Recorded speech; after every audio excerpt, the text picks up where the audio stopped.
Es un gusto estar otra vez con ustedes. Le dije a Marcos, déjame compartir el próximo domingo porque aunque estamos incapacitados todo este mes todavía, yo extraño compartir la palabra y poder estar con ustedes. ¿Les parece si oramos un momento?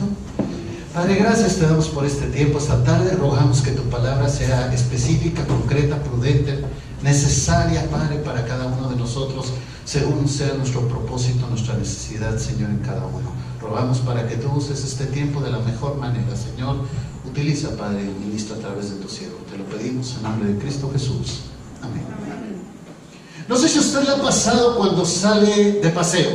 En alguna ocasión saliendo, como que vamos a algún lugar, ¿sí? Y vas con tu mejor compañía, sea tu esposa, tu amigo, con quien sea, con esa persona con quien disfrutas estar. Y dices, vamos a salir. Y entonces se suben al coche o salen a tomar el camión y todo eso. Y la pregunta es, ¿a dónde vamos? Y de repente sale, pues no sé. No sé a dónde vamos.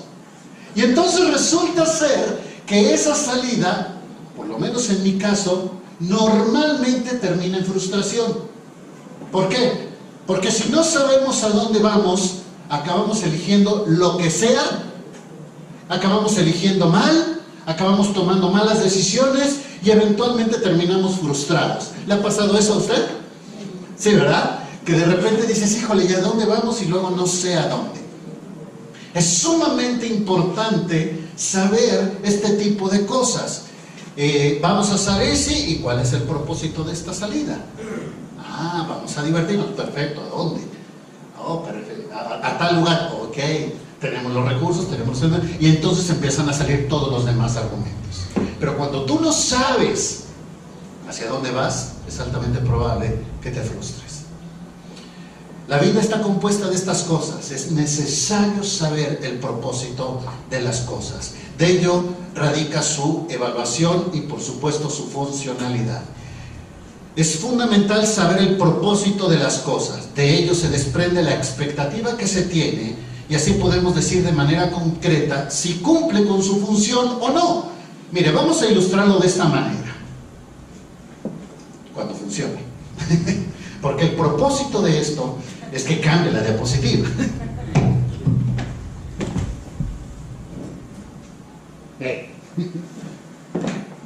Ya quiso. ¿A cuántos de ustedes les gusta usar mezclilla?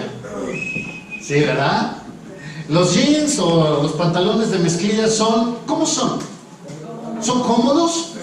¿Frescos? ¿Resistentes? Oh, sí, claro que sí. No se planchan, es padre eso. Para toda ocasión. Para toda ocasión. Casi, Carmen. Se puede sentar donde quiera. Te sientas donde quieras. Son sumamente cómodos, ¿sí? Cuando nosotros tenemos un pantalón de mezclilla, sabemos lo que obtenemos de un pantalón de mezclilla, ¿sí? Difícilmente nos meteríamos a nadar con él. Son muy pesados. Si se ha mojado un pantalón de mezclilla, es sumamente pesado. Es incómodo. Se pega a la piel y hasta como que arrastra la piel y acaba por rozar, ¿sí? Si va usted a una reunión formal de etiqueta, pues no va a llevar unos jeans. En algunos que otros los llevan, pero se esperaría que no, ¿sí? No son adecuados, tienen otro propósito. Uno entiende perfectamente para qué son básicos en la construcción de un guardarropa, pero no son para todo, tienen un propósito. Un celular tiene diferentes propósitos. El más básico, diríamos, los de la generación pasada, pues para comunicarnos, ¿no? Pero los teléfonos celulares actuales ya no solo comunican, tienen muchísimas funciones. De hecho, los sistemas Apple o Android tienen la facultad de tener una plataforma desde donde descargas las aplicaciones que quieres para personalizar tu teléfono, de tal manera que tu teléfono se puede convertir desde el propósito más básico, que es comunicarte, hasta cosas mucho más complejas como una consola de videojuegos, un examinador de quema de calorías, de un contador de pasos. Puede ser un programa precargado para tener una especie de computador en tu celular, obviamente los conceptos de introducción a redes sociales y todo ese tipo de cosas, de manera tal que tú vas y compras un teléfono y después la chamba es ponerlo y actualizarlo como tú lo quieres. De hecho, las plataformas actuales, por ejemplo Android, tú abres una cuenta en Gmail y desde Gmail te dice, bueno, ok, si abres en otro teléfono esta misma cuenta, te dice, ¿quieres descargar todos los programas que tenías en esa cuenta? Sí, y automáticamente te baja todos los programas y ya se actualiza automáticamente tu teléfono a tu nueva función. Excelente, porque antes, híjole, ¿qué traía? ¿Qué programa era? Y entonces Android ya te hace eso y también te lo hace Apple, ¿no? Los teléfonos tienen un propósito. Cada teléfono es diferente, pero se usa para propósitos específicos. La escuela, alguno podría decir, bueno, es donde voy a hacer amigos. Qué bueno que haces amigos. Oye, una escuela es donde voy a divertirme. Qué bueno que te diviertas. Pero los propósitos básicos de una escuela sería: el primero, adquirir conocimientos o destrezas, y el segundo, obtener una certificación o una validación de esos conocimientos o destrezas. Si haces amigos, si tienes cuates, si practicas deporte, qué bueno, esas cosas son auxiliares, pero no son el propósito fundamental por el cual nosotros vamos a una escuela. Adquirir conocimientos y destrezas y tener una certificación de esos conocimientos y destrezas. Ese es el propósito básico de una escuela. Hay cosas más complejas de definir, como cuál es el propósito de una familia. Híjole, ahí nos metemos en muchas cosas, ¿no? Podemos imaginar muchas cosas partiendo desde un ideal. Se esperaría que en una familia existiera aceptación, apoyo, cuidado, identidad, pertenencia, participación, respaldo, protección, etc. ¿Sí? Cuando esto no sucede, la familia es confrontada ante un riesgo o fractura, porque no cumple con los propósitos para lo cual fue creada. Y así podemos continuar. Podemos decir, ¿para qué es un empleo?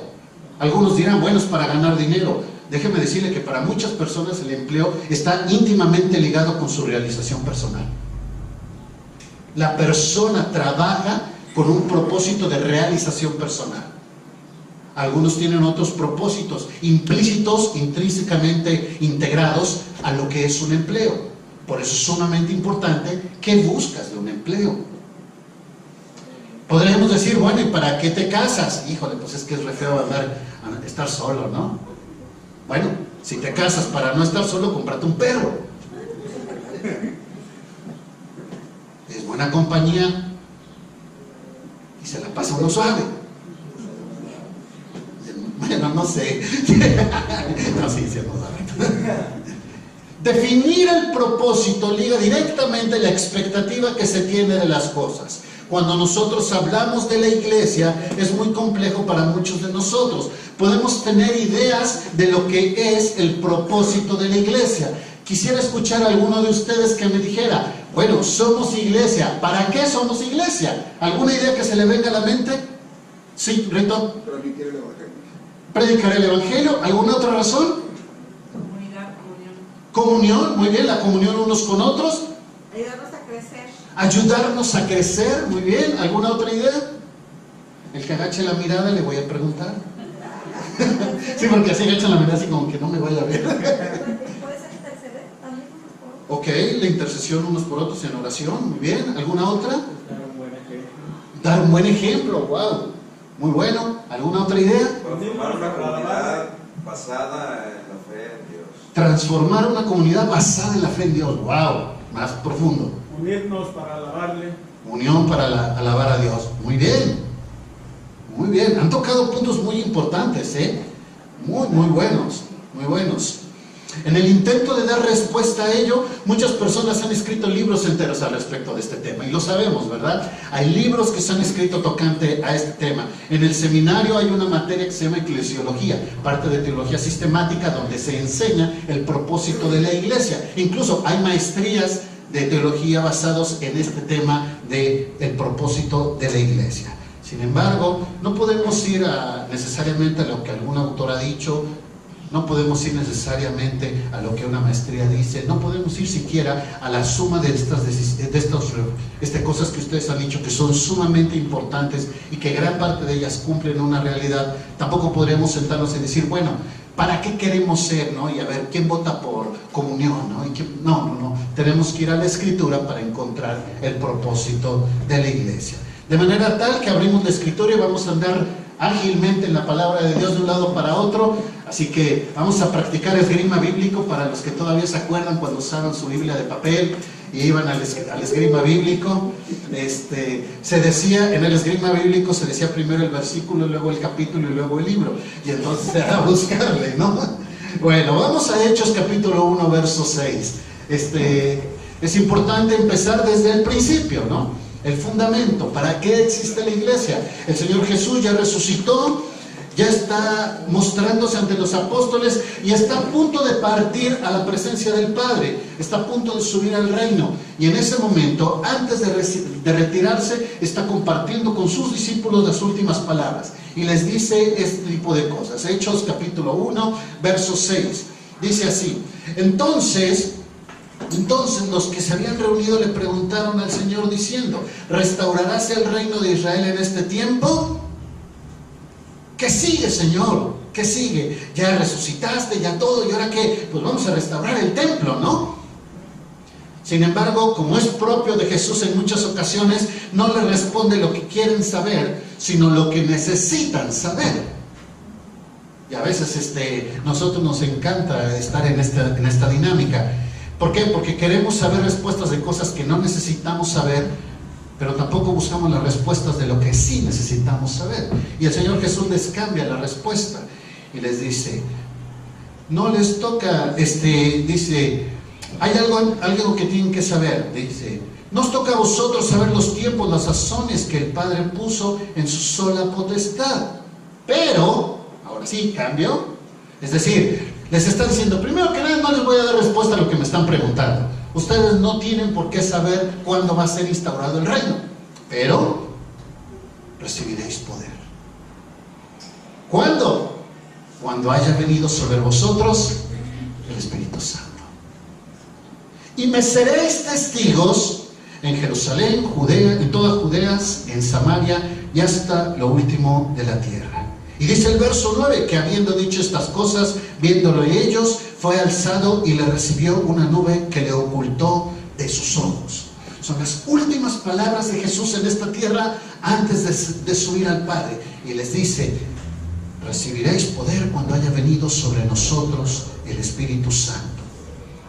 La iglesia se compone de todas las personas que han recibido el poder transformador del Espíritu Santo. Eso es lo que dice Efesios 1, ¿no? Que todos los que habemos creído en Él fuimos sellados con el Espíritu Santo de la promesa. Entonces, para fines prácticos, la iglesia real de Jesucristo está compuesta por todas aquellas personas que tienen el Espíritu Santo. ¿Estamos de acuerdo? Ok, entonces, todas las personas que hemos recibido el Espíritu Santo tenemos una función. ¿Pueden descubrirla ahí en el pasaje, en el verso 8? ¿Cuál es? Ser testigos. Excelente. Entonces, cada uno de nosotros tenemos una función: ser testigos, y no de Jehová. Somos llamados a ser testigos de Jesucristo. Llamados a ser testigos de Jesucristo. Para muchas personas les encanta dar testimonio. ¿A poco no? A muchas personas les encanta dar testimonio. Pero hay una gran diferencia en ser testigos. Aunque las dos palabras proceden de la misma raíz, existe una gran diferencia entre una y la otra. El que da testimonio es dar evidencia de algo que sucedió. Dar evidencia de algo que sucedió. Pero, ¿sí? El que es testigo es una referencia de una persona que ha visto o ha experimentado aquello que sucede. El que da testimonio pudiera no estar presente. El que es testigo nadie le cuenta, lo vio en carne propia. Así que, mis queridos, Dios nos llama a ser testigos de lo que Él hizo, pero también de lo que Él está haciendo hoy en día. Seremos testigos del Señor. Testigos del Señor. Podemos dar testimonio de la resurrección de Cristo hace 2000 años. Pero el llamado a ser testigos, tenemos que hablar de la resurrección de Cristo en nuestra vida personal. Porque lo primero es información histórica, mientras lo segundo es evidencia de un poder transformador. Es validar la pertinencia divina, es hacer evidente el poder de Dios. Así que podemos contestar directamente las preguntas. ¿Cuál es el propósito de la iglesia? ¿Para qué existe la iglesia? Para ser testigo. Para ser testigo de Jesucristo.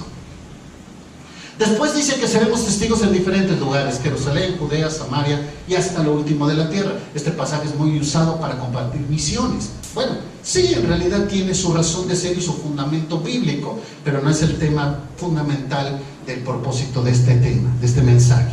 Sabemos que somos llamados a predicar en nuestro lugar de residencia, en nuestra región, en nuestro país y al mundo entero. ¿En dónde? Pues en donde estemos, en cualquier lugar en donde estemos, somos llamados a predicar de Jesucristo y también tener una acción intencional de hacerlo, no si sucede.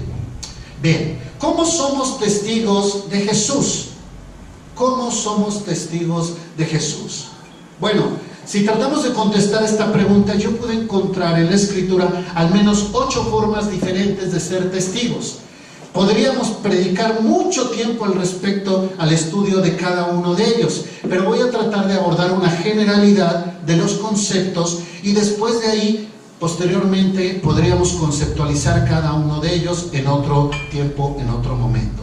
Hablemos de 8 razones por las cuales somos testigos. Número 1. Somos testigos para Israel. Romanos capítulo 11, verso 11. Romanos 11, 11. Bien, podría evitar este pasaje, pero en realidad este pasaje sustenta una muy buena razón por la cual somos iglesia. Existimos originalmente por esta razón. Dice así Romanos 11, 11. Digo pues, ¿han tropezado los de Israel para que cayesen? En ninguna manera. Sabemos que sí, y tropezaron de muchas maneras, pero dice cuando esa no es la razón, pues, ¿sí? Pero por su transgresión vino la salvación a los gentiles para provocarles a celos. Dice la Escritura que nosotros somos el olivo silvestre que fue injertado en la rama. Eso dice Romanos capítulo 11. Los hijos adoptivos de Dios, que somos tomados en lugar del pueblo nacido. La primera razón de ser testigo se encuentra en un plan eterno de redención que se construye desde Génesis. El pueblo de Israel era responsable de que a través de ellos fueran benditas todas las familias de la tierra, según Génesis capítulo 12, verso 3. Pero rechazaron a su Mesías, y al hacerlo dice el Señor que va a proveer un nuevo camino para la bendición de su pueblo, es decir, la iglesia. La iglesia somos el canal de bendición de Dios, y esto provocará a celos al pueblo de Israel. Nosotros somos responsables de llevar bendición a Dios, y vamos a llevar bendición de Dios de diferentes maneras. Así es que la primera razón es ser testigos. Segunda, ¿sí? Somos responsables, como ya bien mencionábamos, en la proclamación. Marcos sí, de alguna manera tocó este tema la semana pasada, ¿no? La primera y más importante forma de ser testigos es contarle a otros lo que ha pasado, básicamente, ¿no? Comunicar el Evangelio. No existe una mejor forma de bendecir al mundo que platicarle las buenas nuevas. ¿Está de acuerdo conmigo? Platicar las buenas nuevas. Se trata de arrebatar almas del infierno, se trata de compartir la vida espiritual en Cristo. Marcos 16:15 dice así: y les dijo, id por todo el mundo y predicar el Evangelio a toda criatura. Es un pasaje paralelo a Mateo 28. ¿Cuántos de ustedes, nos preguntaríamos, cuántos de nosotros hemos tenido conversaciones en los últimos días acerca de las elecciones o acerca del mundial? Levante la mano. ¿Acerca de las elecciones o acerca del mundial? Sí, ¿verdad? De las dos, ¿no? ¿Por qué? Porque somos testigos de esto que ha pasado. No sé si le gustó el resultado de las elecciones o no, no estamos aquí para polemizar este concepto. El punto es que fue un tema de conversación. Somos testigos de ello. ¿Usted es testigo de Jesucristo? Si en verdad ha experimentado el poder de Dios en su propia vida, entonces usted querrá compartir esa experiencia. Le será muy difícil quedarse callado, como cuando te platican una película buenísima, cuando te vas a ver una película buenísima y entonces llegas con tus cuates y las quieres platicar. Quieres contarles de lo que se trata. O si fuiste a algún lugar y te la pasaste súper padre, quieres regresar y contarles a otros cómo te la pasaste re bien. Eso es. Si a ti te ha sido benéfico tu confrontación con el Evangelio de Jesucristo y esa confrontación transformó tu vida, eventualmente lo querrás compartir con otras personas. Es algo natural que quisieras hacer. La pregunta para que usted se conteste a sí mismo: ¿hace cuánto no tiene una cita espiritual? ¿Hace cuánto no tiene usted una cita espiritual? ¿A qué me refiero con esa cita espiritual? Son esos momentos con personas que no conocen al Señor, donde empezamos a hablar de todo y de nada, y eventualmente transicionamos a los temas pertinentes. Solo tenemos que ser sensibles a la disponibilidad y al momento oportuno. ¿Hace cuánto no tiene usted una plática de estas? Una cita espiritual. Y cuando encuentra usted esta cita espiritual, ¿en qué momento entra usted en oración? Señor, ¿cómo puedo transicionar hacia un tema pertinente? Bueno, le reto a tener una cita espiritual en esta semana.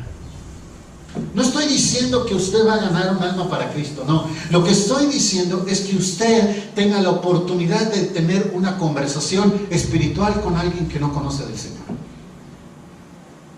Y tal vez el Señor le dé la oportunidad de compartir el Evangelio. Somos iglesia para eso. Somos testigos en la proclamación. Siguiente razón: somos testigos al preservar este mundo. Este pasaje es muy fuerte. Mateo capítulo 5, verso 13 al 16, lo conocemos de memoria muchos de nosotros. Dice que nosotros somos la sal de la tierra y también dice que somos la luz del mundo. Mateo 5, del 13 al 16, menciona estos dos conceptos. Muchos de los autores bíblicos, al tratar de explicar esta figura de lenguaje, hablan de un carácter, en cuanto a la sal, hablan de un carácter interno que influye en un mundo externo en decadencia. ¿Qué quiere decir eso? Estás en un entorno donde todos planean, todo el equipo en donde estás reunido planea hacer trampa, y tú eres la primera voz que dice: no, esto no es correcto. No es correcto, no podemos hacer esto. Y no vas a apelar. La Biblia dice: no, esto no es correcto por mis principios. Tú eres el que debe de preservar a este mundo. Si hay alguien que quiera hacer algo incorrecto, un hijo de Dios tiene la obligación espiritual de ser testigo de esto, al preservar a este mundo. Cada uno de nosotros, en el lugar en donde estamos, en el entorno que nos encontramos, tenemos la posibilidad de ser esto. Nuestra función es crucial en este mundo. Podríamos decir, en cierta manera, se nos ha delegado la responsabilidad que este mundo terrible y en decadencia permanezca. ¿Hasta cuándo? Hasta que venga el Señor. Usted y yo tenemos la función de levantar la voz y proclamar los principios divinos. Todo aquello que no vaya en referencia a lo que el Señor enseña. Dice la palabra de Dios: no amen al mundo ni se conformen a este mundo. Somos elementos de promoción de valores espirituales en el círculo de influencia donde estamos. No necesitamos estar muy metidos en el lenguaje cristiano, pero sí tenemos que comunicar clara y específicamente que somos la sal de esta tierra.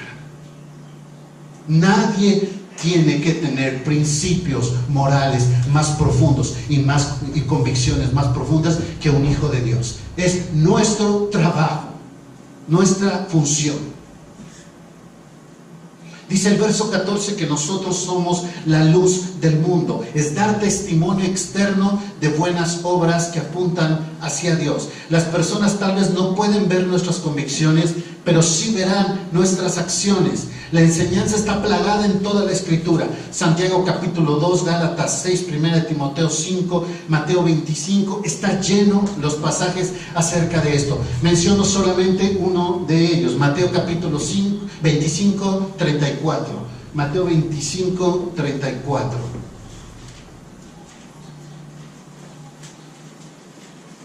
Cuando el Señor llega por su iglesia y el Señor va a separar, dice así, a las ovejas de los cabritos, usa esta ilustración para explicar. Dice así: entonces el rey dirá a los de su derecha: venid, benditos de mi Padre, heredad el reino preparado para vosotros desde la fundación del mundo, porque tuve hambre y me diste de comer, tuve sed, me diste de beber, fui forastero y me recogiste, estuve desnudo y me cubriste, enfermo y me visitaste, en la cárcel y veniste a mí. Y sabe lo que sigue después de esto. Y dice: ¿cuándo lo hicimos, Señor? Y dice: por cuanto lo hiciste a otra persona en necesidad, a uno más pequeño, lo hiciste para mí. La iglesia tiene la función de preservar a este mundo en decadencia. Nuestra conducta, nuestras acciones, nuestros valores le dicen al mundo que hay esperanza, que hay realización y que hay propósito y vocación en la vida, y que somos testigos de que Jesús hizo esto a través de la cruz. El reto es involucrarnos en esto. Involucrémonos en esto. Es una forma de ser testigos de Jesucristo. Mira a su alrededor y encontrará una forma de hacerlo. Encontrará una forma de hacerlo. Solamente mira a su alrededor. ¿Quién necesita alguna de estas cosas? ¿Quién necesita alimento? ¿Quién necesita bebida? ¿Quién necesita ser cobijado? ¿Quién necesita vestido? ¿Quién necesita ser visitado en la enfermedad? ¿Quién necesita ser visitado en la cárcel? Ahí tiene ya su tarea. ¿Por qué? Porque somos testigos al preservar este mundo. Siguiente, ya lo decía Rebeca, testigos en la comunión. El inicio de la iglesia primitiva, podemos encontrar que la característica primaria de ellos fue la comunión en todas las cosas. Hechos 2 nos enseña mucho al respecto de esto. Algunos piensan que esto debería de ser una condición actual de la iglesia. Yo no lo creo, ya lo hemos enseñado en otro momento. Fue una decisión de actuar de la iglesia en una condición de emergencia para resolver una necesidad apremiante. Posterior a esto se establecen los apoyos voluntarios y las ofrendas para la iglesia, no la unión de todos los bienes, ¿sí? Pero la comunión es necesaria en la iglesia actual. No es algo que podemos tener con aquellos que no conocen al Señor. Aguas. No podemos tener comunión con los que no conocen al Señor. ¿Por qué? Porque de entrada no tenemos algo en común, que es la salvación. No solo es aplicado al matrimonio, también es aplicado a los negocios, también es aplicado a áreas de relación o influencia. No podemos tener comunión con ellos. ¿Y qué significa tener comunión con ellos? Bueno, los pasajes no lo enseñan. Algunos de ellos están aquí. No vamos a ir a ellos, solo los menciono. Primera de Juan 1 nos llama a tener comunión con el Padre. Segunda de Corintios 13 nos llama a tener comunión con Cristo. Filipenses capítulo 2 nos llama a tener comunión con el Espíritu Santo. Filipenses 1:6 nos llama a tener comunión con el Evangelio. ¿Qué quiere decir? Que estamos de acuerdo con las buenas nuevas. 1 Corintios 1:10 nos llama a tener comunión en la iglesia y habla acerca de la forma de pensar y de actuar de la iglesia.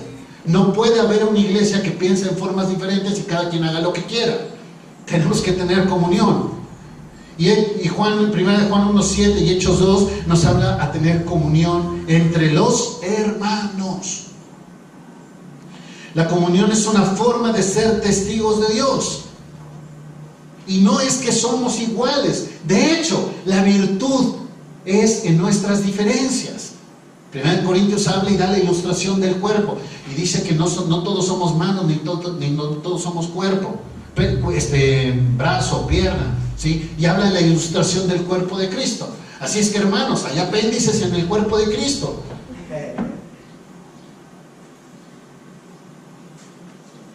Hay bigotes en el cuerpo de Cristo. Hay cabellos en el cuerpo de Cristo. ¿Y para qué sirve el cabello? Para ser cortado. Lo que quiero comunicar, hermanos, es que somos diferentes, pero tenemos comunión. ¿En qué nos unimos? En el propósito. En el propósito, a pesar de ser tan diferentes. Y por eso existen todos los mecanismos propios entregados a la iglesia, ¿sí? La restauración, la disciplina, la exhortación, el apoyo, el perdón, la misericordia, la gracia, todas estas cosas son elementos que Dios nos provee para la comunión. Es responsabilidad de la iglesia hacer todo lo que sea necesario para mantener la comunión. Siguiente razón, somos testigos en el discipulado. Ya habló Marcos de esto la semana pasada, no me meto mucho. No es necesariamente la enseñanza dinámica de los estudios bíblicos, las conferencias o los talleres. Es una parte, pero no es todo, ¿sí? El Señor nos llama a ser discípulos, seguidores o aprendices de Cristo, no creyentes, no conocimiento, transformación. La meta no es el conocimiento sin aplicación es envanecimiento, según 1 Corintios 8. El conocimiento envanece. Todos tenemos que tener experiencias vivenciales. De otra manera, el conocimiento no sirve para nada. Permítame ilustrar esto de una manera. Todos hemos escuchado el pasaje de Mateo capítulo 6, 33. Mas buscad primeramente el reino de Dios y su justicia. ¿Y cuál es la promesa? Todas las demás cosas serán ¿qué? Añadidas. Lo conocemos el pasaje, sabemos qué es, lo hemos predicado, tal vez lo hemos repetido en alguna oración. Y sin duda también hemos escuchado Filipenses 4:19, donde dice: vuestro Dios suplirá todo lo que os falte conforme a sus riquezas en gloria. Hemos escuchado muchos pasajes acerca de esto, pero recuerdo una experiencia con una persona, y él explicaba esto. Dice: estábamos en nuestra casa, estábamos sentados con nuestros 3 hijos, no teníamos qué comer ese día. Él estaba estudiando el seminario allá en Puebla. Ya habíamos cortado el gas hace 15 días porque se nos había acabado. No teníamos nada en la alacena, nada en el refrigerador, de hecho estaba desconectado porque estaba vacío. Y por supuesto nada en la estufa. Y nuestros 3 hijos se sentaron a la mesa y quisimos orar por los alimentos de este día. Y nunca tuve una relación en cuanto a la fe de que el Señor iba a proveer tan viva como en ese momento. Así que dice él: me senté con mis hijos y di gracias a Dios por el alimento que iba a llegar. Yo no sabía qué les iba a dar cuando terminara de orar.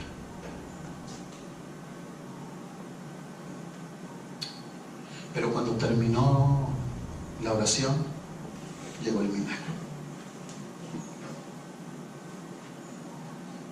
Llegó una familia con la despensa para que pudieran comer. Y no lo vio una vez, lo vio varias veces. Vio varias veces cómo llegaba la ofrenda, cómo llegaba la despensa, cómo llegaba la ayuda, cómo llegaba el apoyo. Y él entendió perfectamente Mateo 6:33. Y yo creo que usted y yo necesitamos entender Mateo 6:33. Digo, es muy fácil dar gracias a Dios cuando está llena la despensa. Y vuestro Dios suplirá. ¿Ve lo que me refiero? No basta el conocimiento teórico.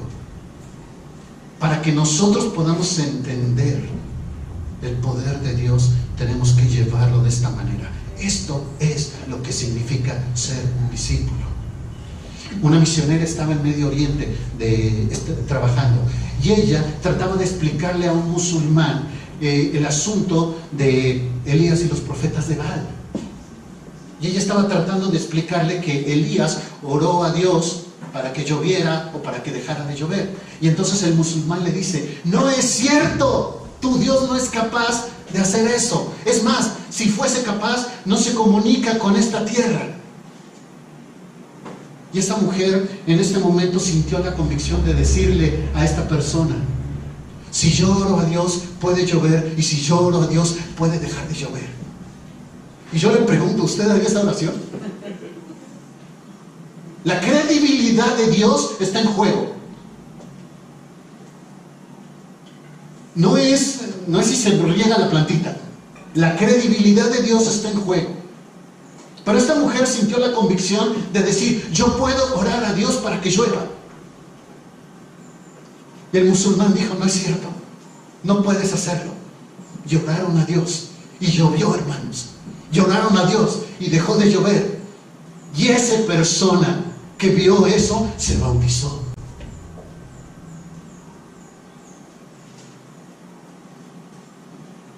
Estas personas entienden lo que es el discipulado, porque entienden y viven de manera directa, personal y vivencial el poder de Dios en sus vidas.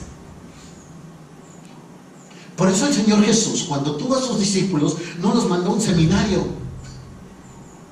Les dijo, vénganse conmigo, necesitan ver cómo es. Vénganse, ¿sí? Los trajo consigo por 3 años, les enseñó a ver los milagros, les mandó a predicar, les instruyó a sanar, les exhortó a dejar todo para seguirle. Y entonces se convirtieron en discípulos. ¿Le gustaría ser usted un discípulo de Jesús? Voy a reformularlo. ¿Le gustaría ver a Jesús obrando de una manera especial en su vida, en cosas que jamás ha visto? Bueno, empieza a involucrarse en retos de fe que jamás ha tomado. Porque esa es la única manera de ver el poder de Dios. Tomando retos de fe. Somos testigos de Jesucristo en la creación de discípulos. El servicio, Marcos 10:45.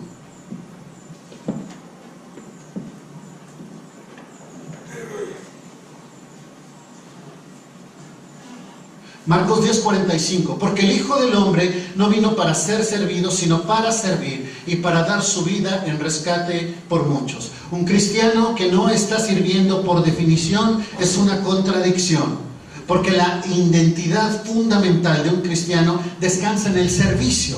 Si usted no está sirviendo, le pido que reflexione si ha creído en Jesucristo, porque son 2 elementos que tendrían que ser inseparables. Dice la Escritura que el Señor nos capacitó especialmente para su obra. Tenemos todos talentos naturales que podemos poner al servicio de Dios. Aparte de ello, nos entregó dones espirituales para el ejercicio de su obra. Todos tenemos al menos un don, la Biblia lo enseña. Y si no conoce cuál es su capacidad, cuál es su don, es tiempo de hacerlo. ¿Y cómo lo hacemos? Muy sencillo, como andando en bicicleta. Súbase. Ay, es que no sé andar en bicicleta. Bueno, toma un curso por internet. ¿Verdad que no? ¿Cómo aprende a andar en bicicleta? Subiéndose. ¿Y cómo? Y cayéndose. Bueno, súbase a la aventura del ministerio, cáigase 3 o 4 veces y después de un rato agarrará equilibrio. Ay, es que yo no sé, me dan miedo los niños. Sí, también no comen, de veras. Antes dan ganas de comérselos, pero bueno, es otra cosa. Haciéndolo. Lo único que se necesita es disponibilidad. Cuando usted y yo servimos, estamos siendo testigos de Jesucristo al decir, esta es la función por la cual el Señor nos dejó aquí. La disponibilidad es la mejor habilidad. Podemos aprender, podemos capacitarnos, podemos estudiar, podemos crecer para realizar nuestro servicio de la mejor manera. Pero si usted tiene toda la capacidad, todo el conocimiento, toda la destreza o incluso todos los dones, pero no los usa, es altamente probable que use todo eso para pecar. ¿Por qué? Porque usted sabe cuando se desentonó la hermana y dice, ay, ¿en serio? Ni la hace, porque usted sabe los tiempos, sabe cuándo es un tono, cuándo salió, cuándo no, cuándo entró, si entró tarde, entró antes, si entró a tiempo. ¿Sí o no? ¿Por qué hemos platicado de eso, no? De cuándo son los tiempos, ¿no? Si usted tiene un don, sabrá, ay, no me gustó la predicación, es altamente probable que usted lo pueda hacer mejor.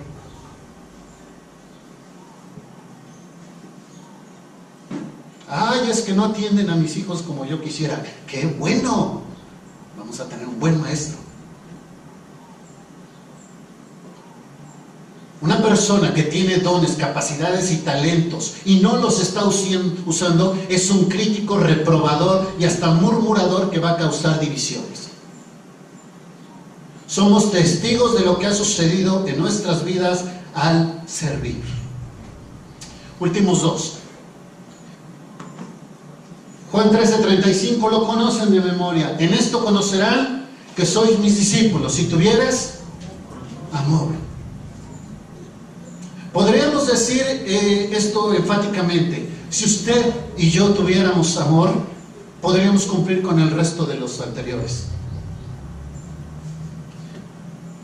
Un cristiano por naturaleza recibe el amor de Dios, y como recibe el amor de Dios lo da a las otras personas. No es una elección por personas. Es que yo amo a mi esposa. No, esa no es una elección por personas. Tampoco es una consideración por lazo familiar o por una relación amorosa. Eso no es amor. El amor es una decisión cargada de emoción, impulsado por la obra del Espíritu Santo, porque recordemos, es un fruto del Espíritu Santo. ¿Hay decisión? Sí. ¿Hay emoción? Claro, hay pasión, pero es un fruto del Espíritu Santo. ¿Y cómo es que esto funciona? Muy sencillo. Somos llamados a amar. ¿A quién? ¿A nuestra pareja? Claro. ¿A nuestros hijos? Claro. ¿A nuestra familia? Pues sí. ¿A nuestros hermanos? Híjole. Pues sí. ¿A nuestro prójimo? Pues sí. ¿A nuestros enemigos? Pues también. Así es que, sea por como sea la relación que tengamos con la persona, somos llamados a amarle. Entonces no tiene que ver con la relación o el lazo o la identidad que yo tengo con la persona. Es algo que brota de mi corazón. Es una búsqueda por el máximo bienestar de la persona amada, aunque no sea popular, aunque no sea mi bienestar, aunque no sea ni siquiera lo que la persona desea. De hecho, en muchos sentidos, aplicar este principio nos lleva a cumplir todo lo demás. Si usted ama, tendrá comunión. Si usted ama, servirá a Dios. Si usted ama, dará testimonio al mundo. Será testigo. Si usted ama, está mostrando el código genético de la iglesia. Algunos dicen, bueno, ¿y cómo identifico si estoy amando? Piensen lo opuesto de amor. Algunos le llaman odio. Permítanme disentir con ustedes. Egoísmo, indiferencia.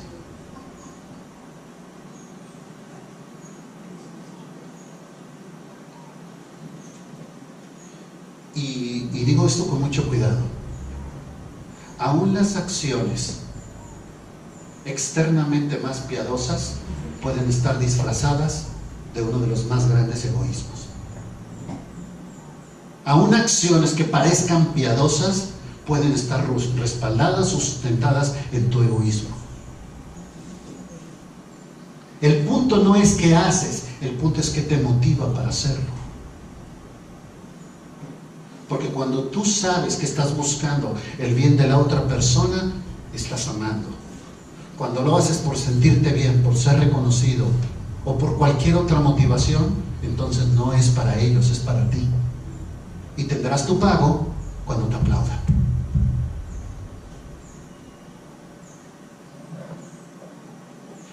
Última área donde somos testigos.